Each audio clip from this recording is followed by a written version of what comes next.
It's Foodie Friday on the Alive and Social Network. I'm Brian Turner. There's Lydia Turner. Hello, Foodie Friday people. I think you need to give us the Seinfeld-ish start to the show. Here we go. Ready? All right, nice. That deserves a round. Come on, people. Let's give her a little round there.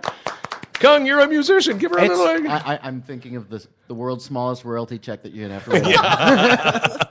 Oh, 8 cents right there. Thank goodness it's the podcast world. It's probably 2 cents. So we'll be in good shape. Every Friday here in the Southside Studios at the Alive and Social Network, we gather friends from the food world, and always one friend not specifically from the food world, to share stories about food and beverages, hospitality, and just life. And joining us today, Mecca Boss. She's a food writer and blogger for City Pages. Mecca, welcome to the show. Thank you so much for having me here. Rebecca Illingworth is here. She formerly of Bin Wine Bar in St. Paul, and now the new Tinto Cocina and Cantina. Tinto Cocina. Cocina, okay, thank you for the pronunciation I have a story about help. that later. All right, Cocina, not Cocina. Oh, because is Cocina a naughty word? And cochina means a dirty girl. Oh, my. So, for some reason, I told my friends that they thought appropriate. Yeah. Well, I stand corrected. Although, given that you may tell us some stories along the way, we might refer to you as a cochina. I don't know. Yes, I don't. you Will never that know. happen? Yeah. Dirty girl. Cocina. Cantina y Cantina. Cocina.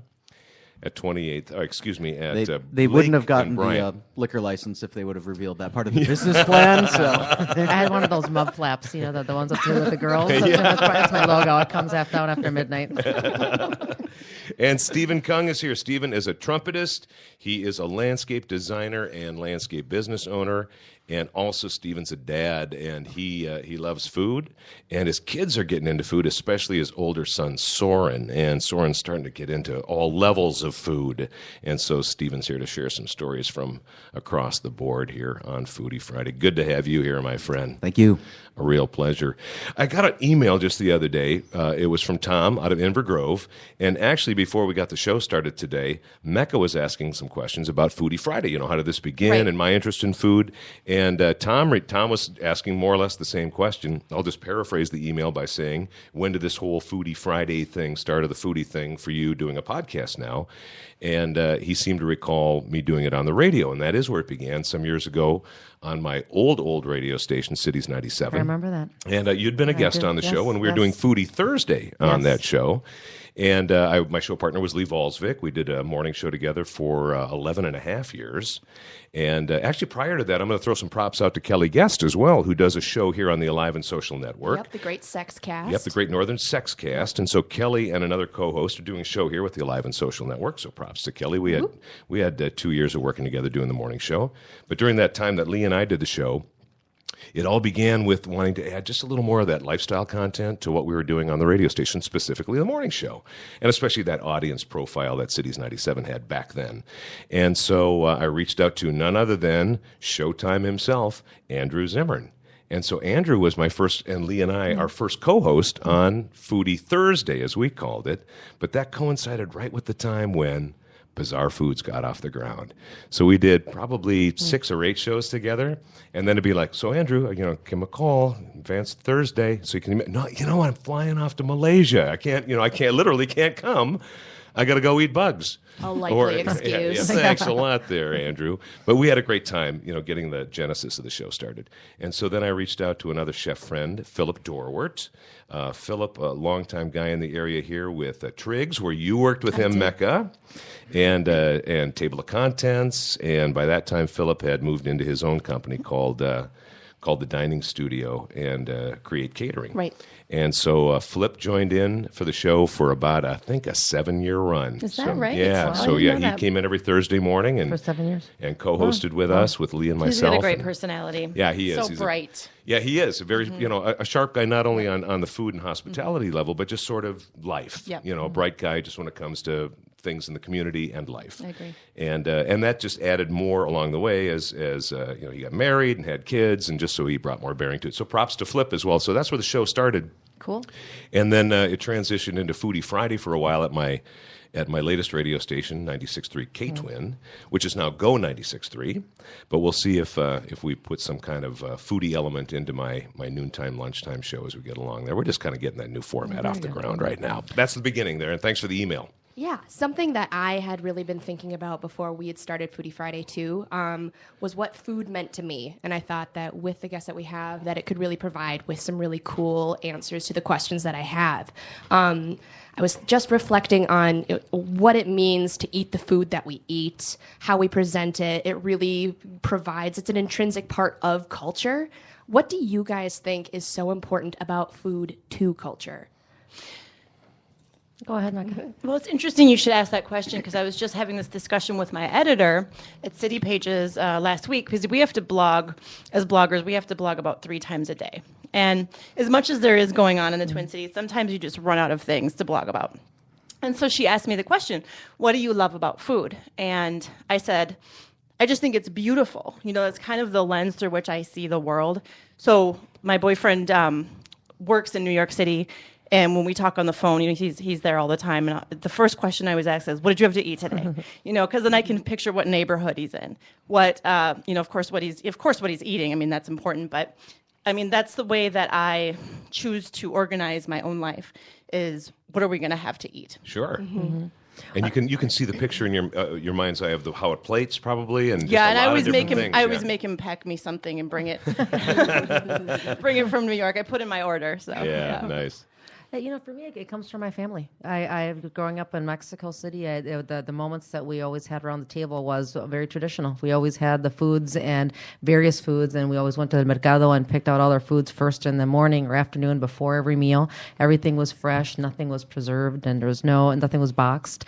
And so it was more of a ritual that you did with your family, not just the meal itself, but also preparing it, shopping for it. I'd always go with my abuelita, my grandmother, and it just became very traditional. And it's just something that really brought our family together, and I have to say it was really as traditional as having the man at the head of the table. You know, this was many years ago, and having everyone around and talking for hours and hours, and you'd always have coffee afterwards and dessert afterwards, and then you'd start all over again. The traditions that follow. It seemed like the whole day was all about meals. It was one after the other. The minute you'd finish with one, you'd get up, you'd go to the grocery store, mercado again, and start all over again. And it's funny because the way that things end up on the table is not necessarily the way you want to see them when they're, the cow's tongue was the biggest shocker to me in my life. Seeing all that laid out, but it's reality, and it's just preparing it, making it beautiful, as you said, and the colors and bringing it to the family is something that's always been very special to me. So. When did you discover cow's tongue? When was it on the table? Were you like 3 or 4, or when you first noticed, like, what's that? Well, when I was growing up, my mother always used to make me cow's tongue soup. It's very traditional in Mexico, and I loved it. I thought it was wonderful until I saw it at the grocery store, and I saw the tonsils and the whole thing just laid out on ice, and I was just mortified. And she said, "Well, that's your favorite." I'm like, "Not anymore." It was so gross. And so ever since then, that was the last time I've had tongue. Is that right? That's a loaded statement, but. Oh, you cochina. Cochina. See, that's where it all comes back. Exactly. It all comes around. Indeed. How about you, Stephen? I mean, that food narrative and that feeling. I think for me, I grew up in Stevens Point, Wisconsin, which at the time was a food desert. I think it's probably a food semi-desert now. But for me, I associate good food with Chinese New Year, when all the Asian people would get together and we'd have a huge banquet. And then also going out to my grandparents in New York City, and then we'd eat. And I think part of it was growing up Asian American in a little teeny white town. You go out to this Chinese restaurant and it's like, oh, these are my people. And they're eating food, right. And all the smells they just belong somehow. Yeah. And so I think food for me was always associated with fond occasions, the best of times, and that's my impression. I think food is definitely a vehicle for really deep emotions, and it's the smells, it's the reminding yourself of family and those happy times. Yeah, I have that with foods that I enjoy lately, like having little kids. Every once in a while, I have something that I'm fond of from childhood, and I realize I hate the way it tastes. Ants on a log. Or... It's, it makes me happy, but I'm like, this is not good food. It does not the way I remembered it. No. Lydia, bring up a good point. And books or passages from books have certainly been written about it. Marcel Proust is most remembered from remembrances of things past, about the smell and everything about the madeleines that were made in his youth, and then he smelled them later in adulthood, and it brought back the flood of memories. So, and scientists and physiologists and people that deal with the body and emotions say that smell is the most evocative of all the senses and the sensors that we have in the body. So with that said, think about it for a half a second. Mecca, I'm going to go to you first. Which smell of food most evokes the deepest emotion for you? And you can think of a holiday thing or wherever you might want to use as a jumping off point. But no, which actually, smell I of can which answer food it. I can and which answer it emotion? pretty readily. I think I would have to say summer tomatoes. And because I'm not a big gardener, but I have had 1 or 2 successful gardens in my life. And there's nothing more beautiful, I think, than the smell of a summer tomato just picked. And sometimes I'll still go into the grocery store, and there's a company called Bushel Boy in the Twin Cities. Yep. And they put out a pretty good... hothouse tomato. Yeah, pretty good hothouse winter tomato. And sometimes I'll just pick them up and just smell that smell on the vines in the grocery, because it, you get your head just gets flooded with, summertime. Just with that aroma. I don't even have to buy the tomato. Well, yeah, and it's funny you bring it up, because you brought up vine, and it's probably the smell of the vine that's as evocative as anything that the red tomato fruit brings to you. Yeah, it's sort of sticky. There's like this nectar. It's beautiful. I would recommend it if you need a little blast of summer. Yeah, it really does. Yep. Yeah, it does feel like summer. How about you, Rebecca? I'd have to say limes, but not lemons, limes. Green, Limes. and in Mexico, we always use limes. It's the green ones, never the yellow ones, and they're still called limones. But limes, and it's back to childhood. Really, I grew up making lime water. Really, it's not, it's limonada. But it's sugar and lime juice and water, and we put lime in everything in Mexico. I don't know if you knew that, but we put it in our soups, we put it on our fish, we put it on everything. And so to me, it's like when I smell limes, it just brings back a lot of memories. And to me, I can put lime on everything. Really, I just love it. It's one of my favorites. So that to me is probably the most. I don't want to say important, but it's evocative. It is. It really is. It really is. Well, for Mexican cooking too, like a lot of cultures, the lime not only from a flavor perspective, but the acid that it brings to the recipe as well. I would agree. Sure. Yeah, and you can play with it so much. You can make it sweet. You can make it. It's very intricate. So yeah. Now, Stephen, we're going to go to you. You already brought up one smell that didn't taste as good as you thought it was, but let's go find another one. Search your memory and search your olfactory. I'm going to be a cavity there. Your olfactory memory. I think I'm pretty typical as an American that turkey. Oh, okay. Thanksgiving, it's just, I'm not a huge fan of the taste. It's not the best bird. I'd prefer duck, but the smell of a turkey is just a time for hunkering down. It's a great smell. We probably all have more than one. The first one that comes to me is, it's funny you bring up turkey, because autumn foods really always strike me as being sort of special, even more special than Easter, to use holidays or seasons as a jumping off point, even more special than Christmas or Easter or other smells that might be associated with those things.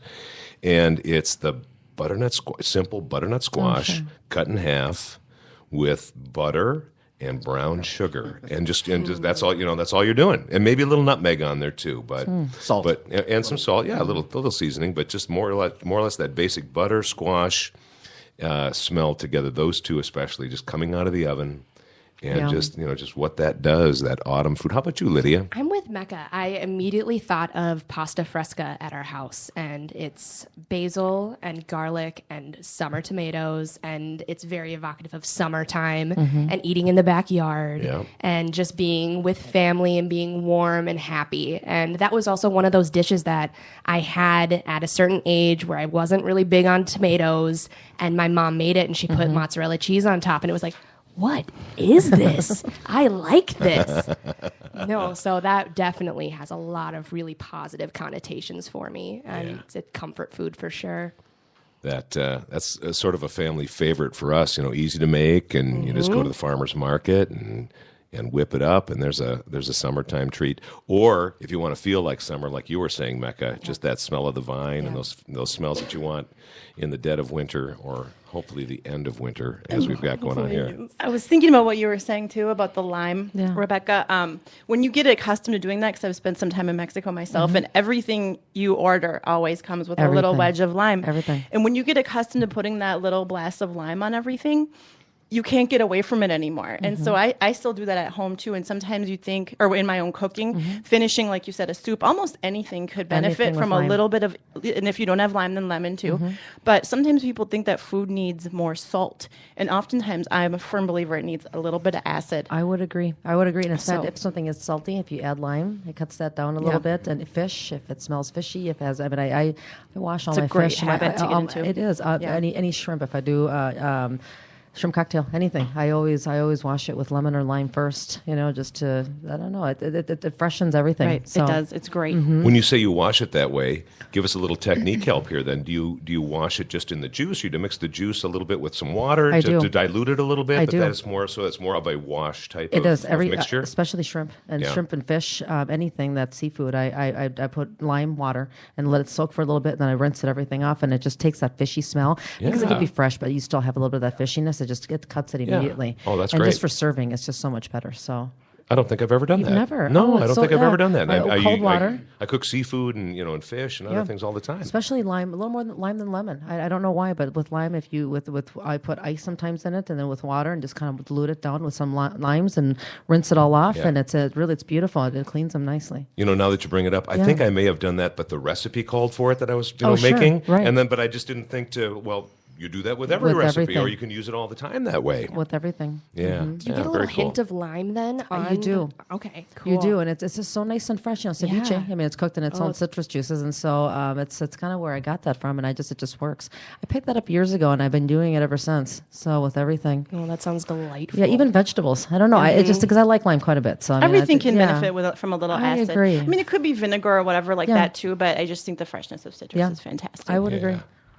We're going to have a little food action going on tonight. We're doing this podcast show. We're streaming it live on the Alive and Social Network, and we're very transparent on the show here. We like to have a little fun along the way. So just to maybe freak out some of our podcast stream listeners from last week, and also the two proprietors here at the Alive and Social Network, Scott and Sean, they were listening in last week as there was a glitch somehow on the computer, not so much the gear here, because it's a fine set of equipment in the Alive and Social Network Southside Studios, but somewhere between here and podcast land. What happened last week is everything that we said was in a fine linear time frame, but the pitch of our voices were down about a half step or so. And so, You know what? No, talk like this now. We're going to freak these guys out. You know Just what fixes that? Tell me, Stephen, what fixes that? Lime. Lime. Well done, Kung. Well done. We're all good, boys. We're all good in the studio. Everything's fine with the pitch. I set this up before Lydia and I, my daughter Lydia here, and yours truly, BT Brian Turner, with Stephen Kung. He's joining in. Mecca Boss is here from City Pages, and Rebecca Illingworth from Tinto. I set this up before we were doing this show together. And then last week we were finishing up the show. We're prepping for last week's show. And I said, I got this thing coming up in a week. Let's do it together. Are you open after we do show number 3 next week afterward? And Lydia said, yeah. So what we're doing is we're on the kitchen stage at the Home and Garden Show tonight. I've cooked on that stage, I think, every year for a dozen years, if not more. Every year it comes around. And so the Minneapolis Home and Garden Show is going on right now. And if you're hearing the live stream here as it happens, we're going to be done here at the Alive and Social Network after the show is done here at 4, a little after 4. And we will buzz right over to the Home and Garden Show and get on stage, and we're going to make cowboy caviar, which sure is are. another fave around the household. Just so easy to make. What is And, this cowboy caviar? What is gonna this? ask the Tell me same more thing. about this. Cowboy caviar is 3 kinds of beans. So traditionally, the recipe that I have is black-eyed peas, black beans, and You can use pinto. like any number. You can use chickpeas. Pinto, you can yeah. use pinto. I You love can use beans. atsuki beans. Too. but it's really bean heavy. And then you have bell peppers, corn, jalapeno. You mix it in with a little olive oil, a little vinegar, a little sugar, and you let it sit. Some lime would be good in there. Lime would be really Lime good. would be good Yep. with that. Yep. We might squeeze a little lime in there. But it's one of those base recipes. You don't like a lot of chilies or soups. I mean, if you want to get some Roma tomatoes, because they just have a little more meaty aspect to them, and dice those up and add those. You can put some tomatoes in there. You can add a lot of different things. But it's just a great, simple, easy to make appetizer, dip, what have you, for big parties. I mean, it's like a mashed potato bar. When you do a mashed potato bar, you can invite like 200 friends over your house and feed everybody for about $4. You got a lot of friends, 200. Yeah, right, You know, exactly. come on in, have some more potatoes. No, really, have some more potatoes, and we'll get you another cocktail too. But yet so affordable, and it's so good though too. So it's really a great like it. recipe and good for camping and Exactly. summer I was just stuff. going to mention that I brought it camping 2 summers ago, and that was a grand success. And then when we used it in omelets, and we had it all throughout the day, That it was sounds delicious. super great. Yeah. And so I asked the folks there that are coordinating the kitchen stage to also add to our recipe mix the needs a bag of coleslaw, because I didn't want to chop cabbage on stage, and that's fine. It's just all chopped in the bag anyhow. But Lydia brought up some of the variations that were used with cowboy caviar, and so we'll do some sampling because you can mix it in with coleslaw, Oh, yum. and it adds a nice layer of just a simple coleslaw. crunch. Yeah, and the crunch, and then you can serve it that way is really nice as a side dish. Coleslaw is my boyfriend's favorite food in the whole wide world. Is it really? Coleslaw. Coleslaw. That's so funny. Nice. You can eat it every day, several times a day. Is that a weird thing to have your That is a favorite food really in the whole weird wide world? thing. You know, Coleslaw. there are foods that taste good, and then there's foods that you feel good after eating. I Yeah. guess so. I wonder if that's. I don't know Does though, it because he feel puts good? in, well, I mean, it's filled with mayonnaise He and does- things. he does- It's not like it's it's diet. not a vinegary one. No. It's got to be creamy. That would be even weirder. Never mind. Does he put it on weird things? Like, is it in a He could sandwich? put, And sandwiches, for sure, sandwiches, but pretty much anything benefits from some slaw. From some slaw. So when you're checking in, he's in New York City, as you said, or travels there a lot. Oftentimes he's in New York City, yes. And you're saying, what did you eat? The answer, more Slaw. times than not, is slaw. Slaw. Yeah, as you mentioned earlier, more times than not, slaw. Yeah, slaw. Mm-hmm. So maybe we should send him over to you, and he can have the beans and the slaw. Get the cowboy caviar That's right. slaw He's going. gonna love it. and it'll Did be you a come good up thing. with cowboy caviar? Or is that a Minnesota thing or? No, Lydia's mom, my lovely wife Lori, discovered the recipe somewhere. I mean, saw it maybe in a Food and Wine passed it thing, or on. Yeah, or I a think friend. I think a friend actually Yep. had the recipe. Yep. Or a friend's mom had it or made it and passed it along. And then if you go to a lot of the online recipe sites, there's a dozen different variations on cowboy caviar now. But it's kind of fun because if you compare, I brought up the affordability of it, especially for parties. Yeah, definitely. And you want to have a lot of pals around, and if you can make a lot of good food for a little money, that's your goal. And cowboy caviar in a small container at the deli at any given store is like $4 or $5. I mean, For beans? This is beans and peppers, my and goodness. just some little bit of this and that. And so you make a gallon of it for about 13 cents when you do our recipe. So we'll be doing that at the Home and Garden Show. And there are other folks, the great Marjorie Johnson from Robbinsdale, and the Channel 4 folks. I think Frank Vassalero, Amelia Santinello, and Chris Schaefer are doing a bit. I think they may be actually following us today. I don't have the whole schedule here, but you get the idea. A lot of different cool folks from the community doing that, not only here on Friday the 27th, but all weekend long at the Home and Garden Show. It's kind of fun to see that kind of stuff while you're in the midst of getting all the free flyers for concrete work, siding, landscaping. Get some cowboy caviar. I'm not there. He's not there, but still, you get the idea. People come and do their big deal at the Home and Garden Show. Mecca Boss is here from City Pages. Now, I first started following your work because we had a food company in our family for a number of years, so I was a subscriber to Food Service News, which Right. is an industry insider rag. Yep. Rag is a term I use nicely, by the way, but a newspaper for people in the industry. And you wrote a column in there, so give us a little background on that part of your journalism Sure. career, the food service part, where you're really talking to people in the industry. Yeah, it's true. Well, I spent 6 years as the food editor for Metro Magazine, which Metro, of course, folded about 2 years ago. No, I didn't know that about your Yeah, background. Okay, yeah. I remember that magazine. Yeah, it was really fun. It was great fun. And then so I kind of bounced around in freelance, and I've also always been a back of house person in some capacity. So those two things always went really well together because I was always a cook or a chef and then also a writer. And, I felt like it gave me a little street cred. So the stuff that I did for Food Service News was kind of directed towards other industry professionals. So sometimes we talk about things like, as a woman, how come we can't get chef's coats that fit properly or whatever? Yeah. But, just kind of trying to talk to each other, I guess, so to speak. And it was great fun. I had to stop, I have with City Pages, I'm not allowed to write for other people right now, so that's okay. But I really liked writing for them. I think I wrote for them for about 4 years. Gotcha. And I seem to recall you had more of a specific line of writing with Food Service News. Didn't you talk a lot about servers and things like that, or am I confusing so with another writer there? Perhaps, possibly. Not so much. I mostly wrote about kitchen things because that's what I know. Yeah. I've done a little bit of front of house work, but not too much. I like to stay behind the scenes. Yeah, and dig in that way. That's right. Yeah. Your old boss, when it was at Food Service News, Mike Mitchelson's been a guest on Foodie Fridays Yeah, past. I was just chatting with him yesterday. We like to gossip still. Yeah.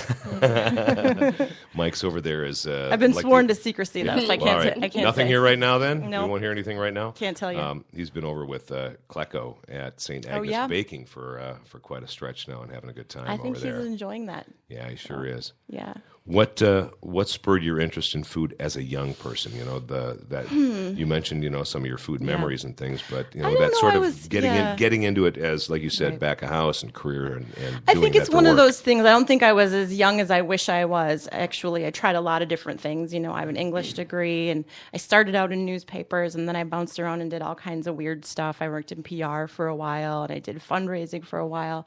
And then when you're in your 20s and you're kind of trying to figure out what do you really truly want to do, and not what you're supposed to do. I'm in that. I get that. That's hitting home. I think you're doing a great job doing what you're doing right now. I wouldn't change a thing. I wouldn't change a thing, Lydia. But I'm her dad, and I'm still doing it too. So you finally get to a point in your life where you ask yourself what I really want to do. And I always remember that I used to just fantasize about cooking. It wasn't about like my grandmother or anything like that. I didn't grow up in a family that did a lot of cooking, but I always used to think about it. And it was before there was really like the culture of it that there is now. There wasn't really culinary schools everywhere. There was nobody I knew who was culinary professional. I mean, that people did it, but I didn't know any of them. And, it wasn't anything where you would go to your mom and say, I'm going to be a chef. That just wasn't the deal. So it was kind of a long and winding road that got me there. And I got my first restaurant job was at a sweet little cafe called Miramar. They're not there anymore, but is in the where El Vento is now in Nokomis. Okay. I know where and that I went in location there, is for sure. in my late 20s. I didn't know a thing, and they welcomed me in, and I was just like, it was like home, and I never looked back. It's been great fun. Did you have a mentor at that point? One person that really helped to guide you? I hear that a lot, and I wonder if you have that kind of person. I will just call out Marcy Alfonsi. She's now a culinary instructor at St. Paul Tech, and she just gave me a chance. I didn't really have any experience, and I walked in and said, I've never worked in a restaurant before, but I really want to. And they hired me on the spot, and they were just a wonderful, merry band of pirates, and I just felt like I met my kindred, so I couldn't go back. Did things come quickly to you, like technical skills, or was that kind of what I always say is that I just I hoarded cookbooks, and I would sit on the couch at night and I would just like devour these cookbooks. And it was before internet really even. So you couldn't just dial up any old recipe. You had to. And so anytime I could afford a cookbook, I would buy one and I would just pour over them at night. And so I credit my cookbooks. Lynn Rosado Casper, for sure. Unbelievable cookbooks. Yeah. And a great talent on the radio, too. And just a great person. Yeah. She is phenomenal. She's great at a cocktail party. Yeah, meeting Lynn in person. It was at some show we were both doing together, and just so kind. That first time I met her, just so kind, generous, and just right out of the chute. And in the moment with everyone she meets. That was so neat to see that happen. She's let me corner her at a cocktail party for a long time once. So that's she's great. Mm-hmm. So I did a little homework, obviously, before the show today.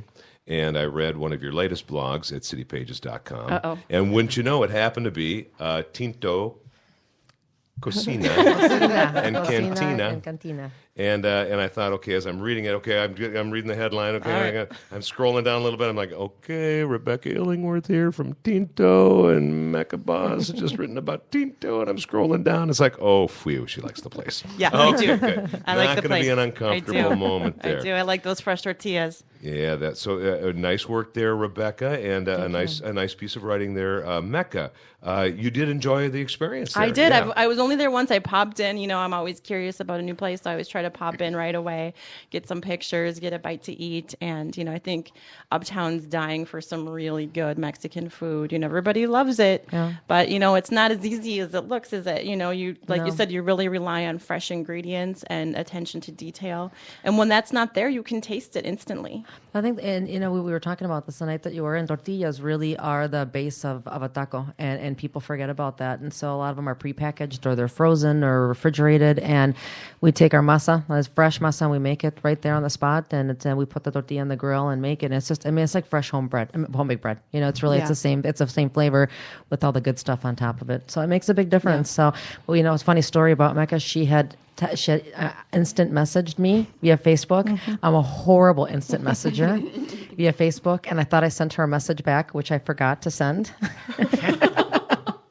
And then she had written me another one. I have to write her back, so I was going to send her a note, and I did finally. I'm like, and I realized I forgot to send you the old one. Yeah. So I had to delete all of that. Yeah. And then send you a new one. And she wrote back and said, I'm at the bar. I was sitting right there. So it worked out nicely. I had to explain to her that I'm illiterate when it comes to instant messaging. So it was meant to be. Yeah. Well, this was all meant to be, too, obviously, with your That's praise of Tinto and Rebecca being here as well. Mecca, tell us about the most uncomfortable, perhaps, thing that you've ever had to eat, And you don't have to name the spot. You can just set a scene for us, or you can choose to name it if you'd like. Okay. You know what? It's funny. We've been talking about Mexico, and I remember so many years ago, and I was in San Diego with my ex-husband now, and we went to Tijuana. Yeah, I've never been there. So we went to Tijuana. It was like some guidebook said go to Tijuana, so we did, and we sat down at some restaurant, and when I couldn't identify what we were eating, I said, "Honey, let's get the hell out of here." Yeah, I'd probably run too. Yeah, so that was the most uncomfortable. Probably ran. I couldn't identify the animal. Tell what it was. No, so I'll never forget that. But so yeah, that's it. Can I ask you, what do you think it might have been? Fresh kill. Yeah, from the road. Possibly. Yeah. So that was pretty uncomfortable. Yep, we're out of here. Yeah. We're out of here, hon. Let's go. Yeah. But usually, I'm a complete omnivore, and I'll eat almost anything that anybody puts in front of me. Has that always been the case? Or has that been something that you've deliberately crafted? I think it takes a little bit of time, but I think it just takes a curiosity, because, oftentimes what you wind up loving is perhaps something that you never thought you would like. And then those become like your favorite things. And if you always keep that in mind and when you approach the table, and just approach the table with, a sense of spirit of generosity, and especially if it's something that somebody's trying to share with you. I just think it's one of the rudest, most horrible things you can do is close yourself off to something that somebody's offering you. Yeah. Be Steven, gracious. you have two kids. I was going to say, even in Tijuana. I was going to add to that. I think it's almost more uncomfortable to put the unknown thing into your mouth and have a bunch of all these people looking at you. And So, how is it? And you're really struggling to swallow it. That was my worst food experience. What was it? Once again, I think it's probably in common with a lot of people. You don't know. Didn't know what it was. Yeah. I think movement and you don't know are probably the two highest ranking characteristics of undesired food. But for me, it was in Taiwan, and we were visiting some people, and they had this. Of course, it was a delicacy, and as with a lot of delicacies, you wonder if someone's trying to pull something over on you. Right. And it was kind of a slimy, it was like slimy, slightly sweet, overcooked sea cucumber, maybe. And Maybe. the texture of jellyfish. Yeah. Yuck. So yeah, like the worst thing that you could have with it would be sweet and minty, and then slimy. And I there were a bunch of people around a table looking at me, and I was trying to be polite because that's what you do in China. And and I got it in my mouth, and there was just an epic battle between my throat and my smiling muscles and my teeth, my mandibles, and I managed to get it down. But of course, when you swallow it, and you're still smiling, they expect you to have more. Have another one. I as I remember, I just kind of moved the lazy Susan, like, oh, this is. You should have some. Pass this along. So good. I can't hoard this all to myself. Yeah. Do you think you'll have experiences like that when you and the family travel to China coming up in, 3 weeks? No, because in 2 weeks, because 2 weeks? I think traveling with children, the main thing is don't get sick. Yeah. So we're going to have soups and things that have been fully heated up. Yeah, gotcha. Because I don't want to be traveling through China with two kids. puking children. Yeah. Why? That sounds like great fun. Yeah. Puking backpacks. Are your kids picky eaters? No. I'd say they're pretty adventuresome. It's funny about the lime because our older one kind of went through this phase where he would just put lime on Not everything. everything. He'd have his spaghetti. Smart kid. He'd have his spaghetti. He'd put lime on it. That's you know, funny. See? it works. Yeah. Yeah, it works. I think they're fairly adventuresome, but they're still American kids. They call that pulling an Illingworth. They call it that. Yeah. So he was cleaning the spaghetti. Yeah. Yeah, he's really into cooking. He started getting really into MasterChef Junior. Oh. And I think it allowed him to be interested. Sometimes people need something to exist. A little representation of their own. Exactly, and I think now he makes his own pasta. He wants to make pasta all the time. From scratch. From scratch, right? Yeah, it's so funny though because he saw like a video of an elderly Italian gentleman making pasta, with nesting the egg and so he's making it by hand and it didn't turn out that well and I was like, we should just once we should use the food processor just once and he was repeating the language of this guy but it has to be made with love and care and then it was like zzz, done Oh. Kind of like that. love and care that took a lot of time. Is there a love and care button on the Cuisinart here? Exactly. Because I like this. It's called Pulse. It works just fine, Dad. So you've tried some of your son Soren's delicacies. Yes. Would you call them that, or am I putting words in your mouth? Is he doing well? Is he embracing it and getting into it and really putting some flavors out there? I think he's getting a handle of it.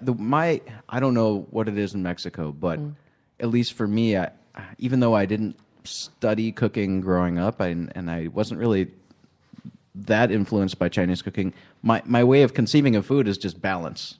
It's all about balance, and those are basic things. They're bitter, sour, sweet, salty, Crunch, acidic, right, and then right. texture, and then Yeah, savory, and that's pretty much it. And he thinks of it that way. I think That's pretty cool. like when he's trying to work on something, like he'll go, I think this needs a little more acid, or it needs some salt, or it needs some more savory. So. I think it's cool for the kids, let alone for us adults, when it comes to the entertainment that's out there on television and elsewhere through the internet and what have you, that there are tutorials there that we just never had around. And you can actually see things being constructed, and they're explaining to you what's going on. They're being judged by it or about it. I want to get a bumper sticker that says my kid's an honor student at YouTube. Because any technique, anything out there, there's someone who's posted it. My Master Chef Junior can out-fillet your kid. Something like that, yeah. Totally. Do you experience those things together? I mean, do you watch the shows with him and talk about it and share in that moment? Yeah, and I think the YouTube thing is also sort of... It's great to use as a resource because it's a very clear tutorial, and you see it. I think a recipe book is a little bit abstract for children. They like seeing it. Totally.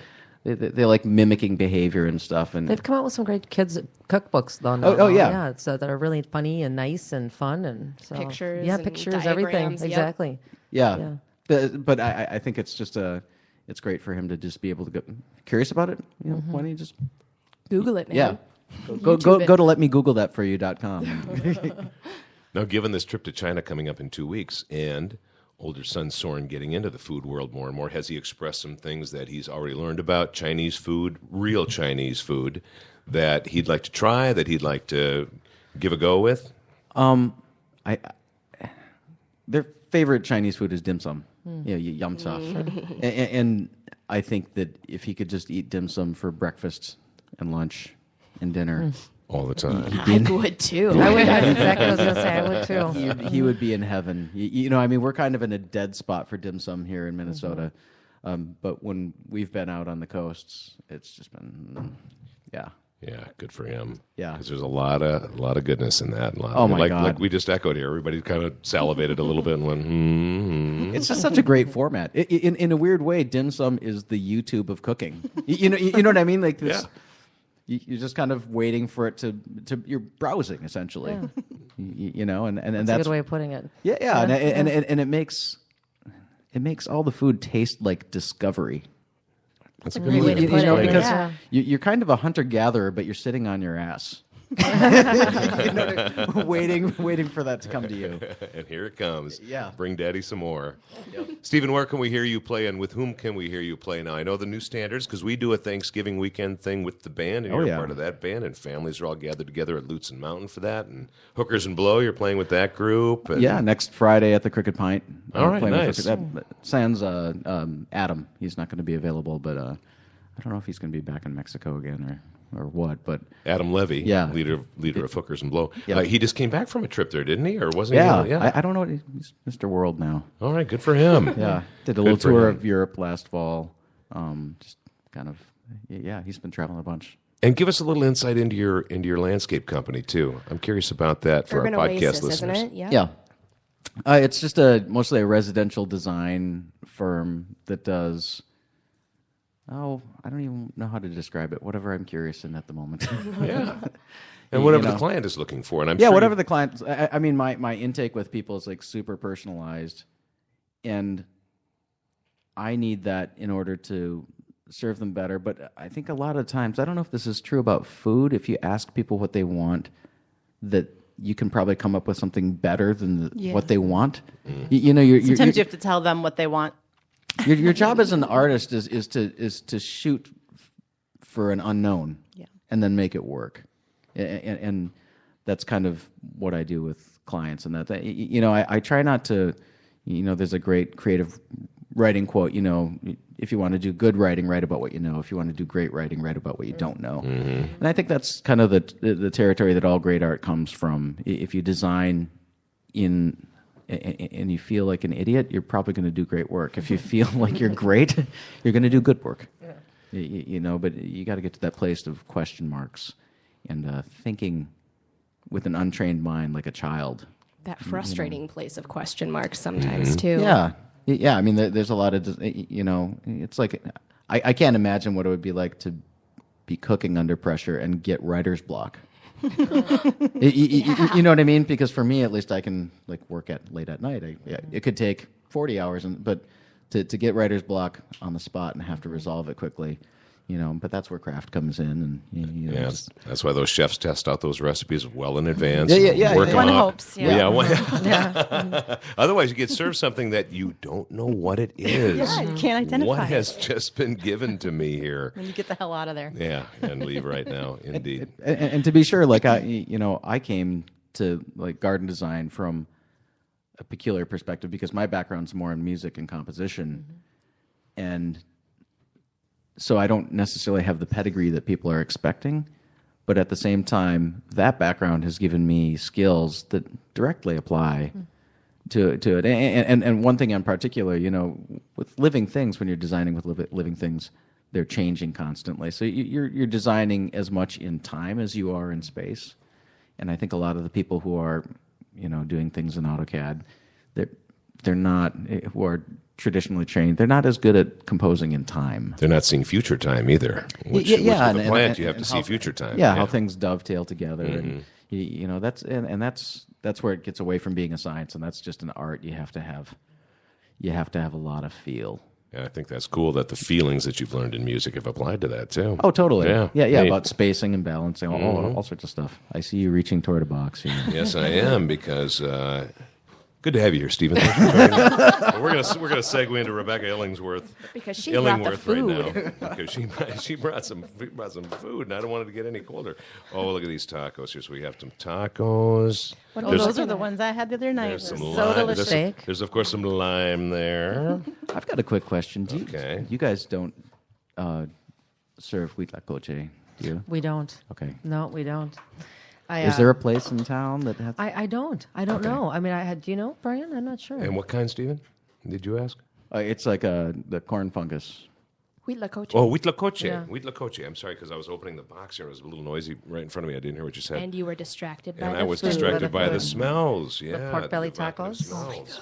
Or No, I don't know. I tacos? can't answer that for I you. can't And either. I've had a good huitlacoche and I question, like though. it. Yeah. Yeah, it's Yeah. just such a unique, Yeah, evocative Yeah. flavor. it is. It is. But I don't know who would. Who I'm not sure. I know I anyone. want God to knows we've got say enough corn. that we might have seen it at Ola Arepa. Okay. It's possible that they might have Our some. neighbor right around the Yeah. corner. Yeah. Half a block from the Alive and Social Network studios. So you brought us 3 different kinds I of did. tacos. What do we have here that's right next to me? So that's the fish taco. Fish taco, Yep, okay. and it's got pickled onions and vegetables on top with avocado, the freshly made corn tortilla. This is with rice flour, so it's gluten free. So that's our fish taco, and in the middle here I have a pork belly. Same thing. It's beautiful. It's wonderful. It's fresh. It just melts in your mouth. But the tortillas they were freshly made to order, as well as the steak taco. So and of course, notice the limes next to all Lime of in them. every one of these Next to all of containers them. here. So enjoy. Absolutely, yeah. enjoy. I want to mention, I always notice gonna dig in. when somebody cares about their lime preparation, they get Yes. rid of that little middle Yes. membrane and then the ends, and so then you get nothing but juice. Yes. And, Yeah. and whenever I see that, it makes me smile. Yeah. So. You just squeeze it out, and it comes right out of the, I'm going to the pass lime this over quarter. to you so you can try the fish ones. And buen provecho, as we say. Are we going to keep brought- a talking mouth here, or are we just all Oh yeah, going to no, dig yeah. in? I'm gonna demonstrate that right now as I take a bite of this pork taco. this Chewing pork belly noises, taco. everybody. Tastes better warm. But. And I asked Rebecca about your chef. You brought him here from Chicago. I He did. also, like you, is from Mexico. He is from Guadalajara. I'm from Distrito Federal, so I'm from DF, the Mexico City. Mm-hmm. He's from Guadalajara, and he just brings such an interesting perspective to the menu. I really wanted something that was unique and a little bit progressive, but not too progressive. You know, I think Chicago is ahead in ethnic food, in certain ethnic foods. I think we have great Thai food here, And but Vietnamese. Yeah, we really do. But Latino, again, the tortillas to me were a big deal, and he's known to have different. You know, he does different combinations of the tortilla. But I want to start with the traditional corn. But he was at Carnaval, which is renowned and very famous in Chicago. They make their own honey. It's one of my favorite restaurants. And when I was living there for many years, I used to go in there. So when I was introduced to him, I had to have him. I had to have him. Yeah, yeah. He's Lucky just, us in yeah, Minnesota Yeah, here, yeah. he's so talented. And Carlos Gonzalez? Carlos Garcia. Garcia. Garza, excuse me, Carlos Garza. Garza, Yeah, thank Carlos you, Garza. Garza. Yeah, Garza. but he's just so talented, and I've learned a lot from him because I think I'm a good eater. You know, I enjoy food, the flavors of food. I'm not sure I'm the greatest cook, and so to be candid, and he's really taught me the textures, the different complexities that go into every single piece that he creates, and it's just something that I've really enjoyed the whole process and creating the menu. And it's not as simple, you know, as people think it is. And again, the intricacies of different levels, different vegetables, different crunches, everything that goes into it. So When I visited you 2 nights ago, or 3 Yeah. nights ago, earlier Yeah. this week, with our friend Tony, who happened to with be a there. friend Tony. Yes. Yep, Tony Fly. Yeah. I had, and you were kind in giving us a sample of roja vieja. Ropa vieja. Ropa vieja, vieja. which means old clothing, by the Okay. way. Ropa vieja is a plantain, and it has braised beef on top. It's a little queso fresco. It's so delicious, isn't it? It was great. The So salty and the sweet together. yeah. It's really good, and that's something that was at Carnaval in Chicago, and I had asked Carlos to please bring it up here.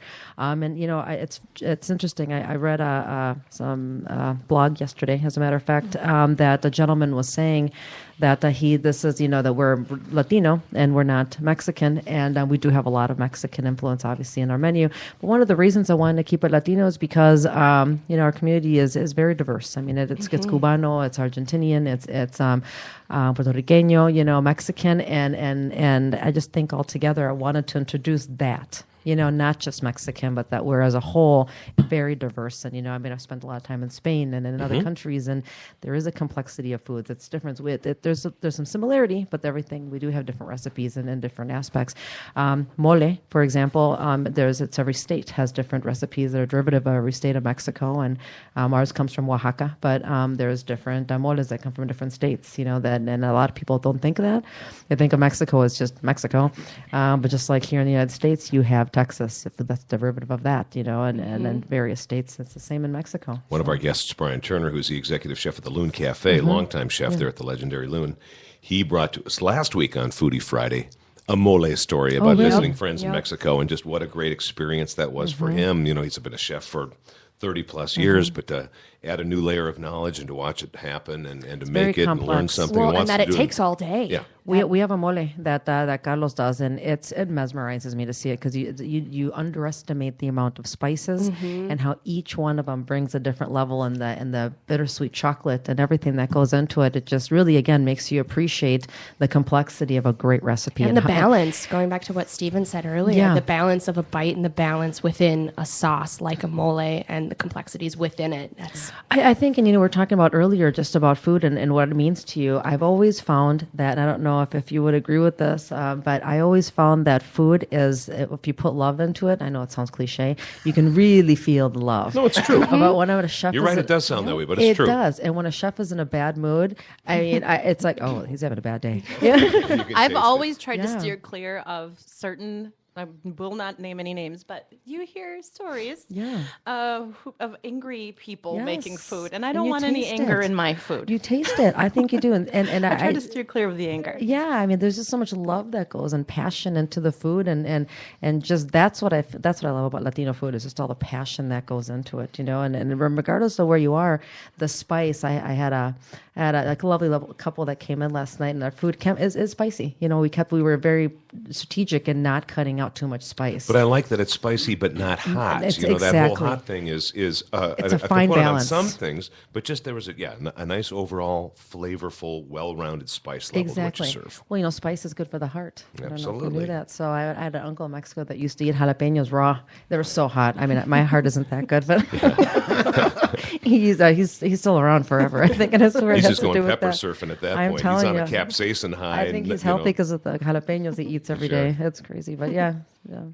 This is your second. Now help me out. Is this your second adventure in the food world, or did you have something before Bin Wine Bar in St. Paul? No. This is my second. As you know, I'm in advertising. I've been in advertising for years, but I put myself through college waitressing. So I started. My mother is a restaurant compliant consultant, and my stepdad is a restaurant architect. So it's been in my family for many years, and I have a love for it. I like people. You really have to like people to be in hospitality, and you get addicted to the social aspect of it. And Brian, you've known me long enough to know I'm not too quiet of a person. Yeah.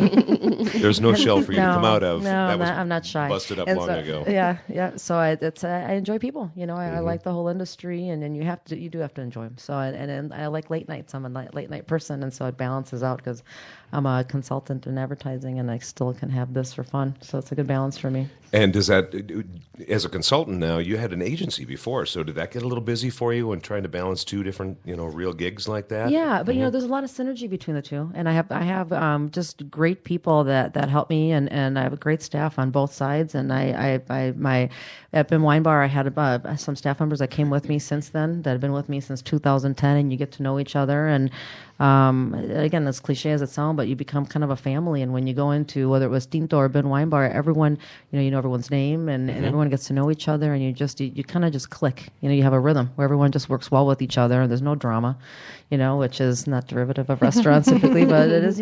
We get along great, and again, nice. You can just feel it in the food and the vibe when you walk in. So no angry chef. No angry chefs. No angry chefs. No, Carlos is very pleasant, and he's handsome. Yeah, he is. He is handsome. You've got a cool advantage, I think, too, in that uptown area where you're located, just off Lyndale and Lake Street, so Bryant and Lake Street.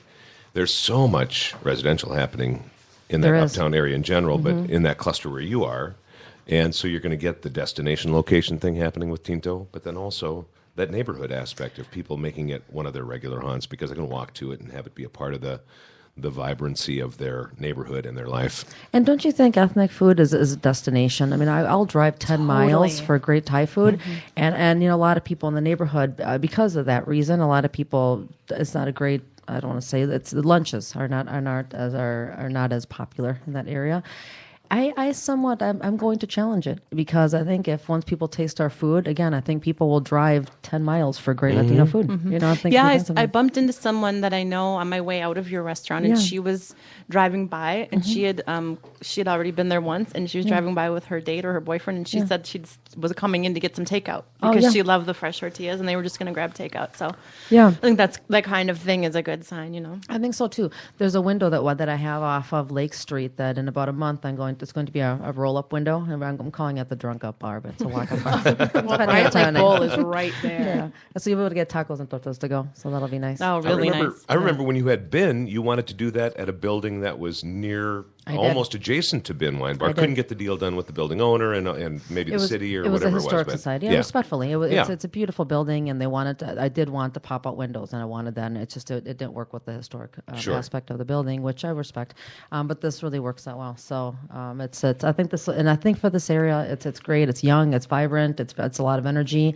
But I think it'll work out well. That sounds great. Yeah, I'm excited. You'll literally from the sidewalk just be able to, I want to get this and this. Exactly. And then everybody wants that. Yeah. There's a bus stop right in front of it with some space, and so I encourage people to illegally park and just go in and grab a taco. I would. Well, then I know from when the Spill the Wine folks had that space, they put, albeit a small little patio in the back area, so you'll have some outdoor and some sidewalk service and things like that, too. What I'm doing is, if you're familiar with the space off of Bryant, it's all windows, and then there's a small patio in the back. I'm popping both those windows out and having those be roll-up windows, so you'll be able to pull up a bar stool from the sidewalk or from the back. So that's perfect. Yeah, sidewalk seating on for a bar. I just think it's a little more cozy, and it's hard sometimes to get deuces out there on the sidewalk, so it's just a little more. And I like sitting up at the bar. I have great bartenders. They just get to know everybody. So to just hang out in the summers, I think it's going to be pretty fun. I think in the times that I've been to any number of restaurants over my entire life, I've probably eaten half, if not more than half, of the meals at the bar. I just like that. I just like that kind of vibe, and you get a different sort of feel with the bartenders than you do at a sit down. Yeah, I agree. I have to confess, even if I'm on dates, I mean, the gentleman I'm with may not appreciate it, but I end up flirting with the bartenders all the time. But that's part of it. I like that my feet get to dangle. Yeah, that too. Yeah, exactly. So I just polished off my second taco. Amazing. And good? it's so good, and I love pork belly. But no tortilla is made the same. No. Is that something that you can do at home? Because I have a great cauliflower chickpea taco recipe that I just made, and anytime I open up the plastic bag, it's like opening up a coffin. Those tortillas are awful. Yeah, they're really bad. I mean, and that's really, I hate to say it, but it's what a lot of restaurants use. And so that's really why I feel people moved to flour, just because it was a little lighter and it was softer. But once you taste this this is what a corn tortilla is supposed to taste like. And so once you taste this, we don't even have flour at Tinto. And so, but you could. We're using the old traditional press. In fact, my mom had one in the kitchen. I'm not kidding. That I brought into Tinto that we're using as well. It's the old traditional crank style, press for the tortilla, and then we pan it out with our hands and we put on the grill. It's very traditional. You can buy a press like that at Latin markets. I have one at home, and it is, if you make your own fresh tortillas at home, it is the best tortilla you'll ever. It's really easy. You'll never go back. Put on a little skillet or it's really easy. You can buy the masa dry and just you can mix it with some water. It's great. Perfect. Very easy to make. We know what I'm going to be getting very soon. And they're not expensive no, either. You can go $5-10. I mean, depending where. But in Mexico, you can pick them up anywhere. So yeah. I get the feeling that young Soren Kung will also be asking Father for one of these tools relatively soon after hearing the podcast that his dad was on. I could see it. And it's good for you. It'll be a part of your eating future thanks to your son. Yeah, well, we've toyed with that. Well, I've toyed with the idea. Dad has the crazy ideas of having them just try to run the house for a week. Oh, that's a great idea. I love that. Partially, you can tell people to be appreciative and stuff, but you don't really know how to appreciate what someone does until you do what they do. And I would happily practice piano for a week. switch duties with him. Sure. You know what I mean? And let him do the cooking Let- and help let him him- out and do the cleaning. And Exactly. Yeah. I think I'm that's kind of great. curious, That's a you good know, idea. and I'm not ashamed to admit it, but I think I'd eat better. The kids I'd eat more developing some curiously, skills. that's for sure, yeah. I have Very a good. 10-year-old son, so I have to admit that the mac and cheese, I still like it. So Yeah. it's the Kraft Yeah. mac and cheese. It's good stuff sometimes. So, Just not all the time. But Yeah, not all the sometimes- time. Sometimes you need it. but I also have to confess that sometimes I suggest it. Do you want some mac and cheese, just so I can have a few bites Yeah. before I serve it to Son, him? you sure you don't want sure? some? No, Mom. Really? Yeah, I made it. That gets back to like sort of feel good familiar foods. Yeah. You know, every once in a while I'll make mac and cheese, but I'll make what I think is really good mac and cheese. And they're like, This doesn't work. you know, it doesn't have that. The powder. Yeah, There's a difference taste in the of actual the aged the cheddar. chalkiness of the It powder. doesn't have enough salt in it, you know. Yeah. I'm a fan of the Velveeta cheese product. Yeah. Whatever that is. Whatever it is. That Yeah. magic. That I always cheese say it's block. like melted patent leather, orange patent leather. Yup. With cheesy goodness. It's Woven into its halfway between a magic. cheese and a fruit roll up. Yeah, what it indeed. is. But everybody so has a fast. guilty pleasure meal. Everybody yeah. does. Yeah, and if it's a box of macaroni and cheese or something else. Okay, have that at being it. said, guilty food pleasures. You know, mine is I'm a sucker for pasta. You know, and it could be macaroni and cheese, but I'm a sucker for pasta at all times. And anytime if I'm feeling a little lonely or if I'm feeling a little sad, I get any kind of fat spaghetti noodle. It could be linguine or bucatine or anything. And then Buongiorno is a local company, and they have a fabulous jarred pastas, the best jar. I mean, to me, it's the only one that's worth anything. And they have a puttanesca, and that, and about an entire brick of fresh Parmesan on top, Right on top. and then the couch, and I'm super happy. I'm You're I'm no okay. longer sad or lonely. Pasta coma. How about you, Rebecca? Mine is so not sophisticated at all. That's what makes it guilty. It's probably It's even bad. better than No, I take a tortilla. I know this is very Come on, bring it on, girl. I put cheddar cheese, put it in the microwave, and just douse it with Cholula.